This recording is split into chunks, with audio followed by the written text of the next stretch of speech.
He was sitting in the snow with his daughter, her small hand tucked inside his, her breath soft against the cold air, until she whispered, trembling, "You forgot me. If you're watching this, stay with me until the end.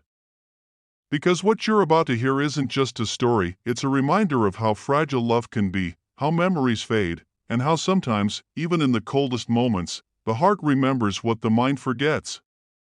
So if this touches your heart in any way, don't forget to hit that like button, subscribe, and share this story, because someone out there might need to hear it tonight. The first snow of December had fallen thick and silent across the old town of Brookfield. The world looked peaceful, like a painting you'd hang on your wall and never tire of. But for David, the snow only meant one thing: another winter without his wife, and another season trying to remember how to smile for his daughter, Lily. David used to be the kind of man who made everyone laugh. He worked as a carpenter, always covered in sawdust and optimism. But after the accident that took his wife, Claire, something inside him changed. He became quiet, detached. The world that once glowed with color turned gray. Only one thing kept him going: Lily, their 7-year-old daughter, whose eyes still carried her mother's light. Every Sunday, no matter how cold it was, David would take Lily to the hill near their old cabin. They'd build snowmen together, the same way he and Claire once did. It was their ritual, their connection. But this year, something was different. David's hands trembled more than usual. His eyes seemed lost, even when Lily was right beside him. "Daddy," she said that morning, her voice muffled by her scarf. "Do you remember how we used to put a red scarf on the snowman?" David frowned. He looked at her, confused. "Red scarf," he murmured. "Are you sure, sweetheart?" I don't remember that." Lily smiled softly, brushing snow from her mittens. "It's okay, Daddy. Maybe next time." That night, when they returned home, David sat in his chair staring at a photo of Claire and Lily. But the image felt distant, like it belonged to someone else's life. He reached out to touch the frame, and for a moment, he could almost hear Claire's laugh. Then the sound faded, like a memory being swallowed by silence. Days passed, and David's forgetfulness grew worse. He'd forget where he placed his tools, what he had eaten, sometimes even Lily's bedtime stories. But he always remembered one thing: Sunday on the hill. He told himself he wouldn't forget that. When Sunday arrived again, the snow was heavy. David bundled Lily in her red coat and carried her sled up the hill. The world around them was quiet, except for the crunch of their boots in the snow. They reached the top, and Lily began shaping the snow with her small hands. David smiled faintly and helped her roll a large snowball for the base. "Daddy," Lily said, giggling, "don't forget the nose this time." He laughed, though the sound cracked like ice. "I won't forget, sweetheart."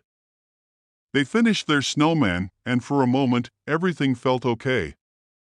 David sat down beside her, the two of them wrapped in a soft white stillness. He held her hand, and she leaned her head against his shoulder. Then, slowly, she whispered, "Daddy, you forgot me." David's heart stopped. He turned to her, panic rushing through his chest.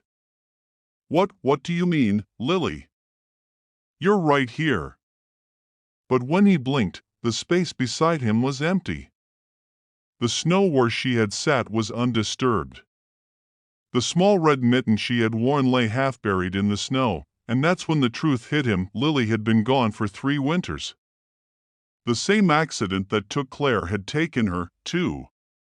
He had been visiting the hill every week, building snowmen with a memory that no longer lived outside his mind. He fell to his knees in the snow, shaking. No, I didn't forget you, Lily," he whispered through tears. "I could never forget you." The wind howled around him, and for a brief, fragile moment, he heard her laughter again, soft, pure, carried by the snow. He looked up, and there she was, a faint image, her smile glowing like sunlight through frost. You didn't forget me, Daddy, her voice said. You just needed to remember to live again. And then she was gone. When David woke the next morning, the red mitten was still in his hand. But something inside him had changed. The weight that had crushed his chest for years was lighter. He packed up his tools and went back to his workshop for the first time in months. He built a small wooden box, carved with snowflakes and lilies, one for each year since she'd been gone. Inside it, he placed the mitten and a note that read, "For the ones we never forget." From that day forward, David began rebuilding his life piece by piece. He started making toys for children at the local shelter, smiling again when he saw their faces light up. He found warmth again, not from the fire, but from the feeling that his family was still with him, watching. Proud. Years later, every first snow of December, he'd go back to that hill, not to grieve, but to say thank you. Thank you for the love that never left him, and if you're still watching this, maybe that's the message you needed tonight. We all lose people. We all carry ghosts. But love, it never fades. It just changes shape, finding new ways to remind us that we're still alive. So if this story touched you, if it made you remember someone you've loved and lost, don't just scroll away. Hit that like button. Subscribe to the channel. Share this story with someone who needs to be reminded that even in the coldest winters, love never dies, because sometimes, remembering is how we heal. And sometimes, the people we think we've lost never really leave us at all.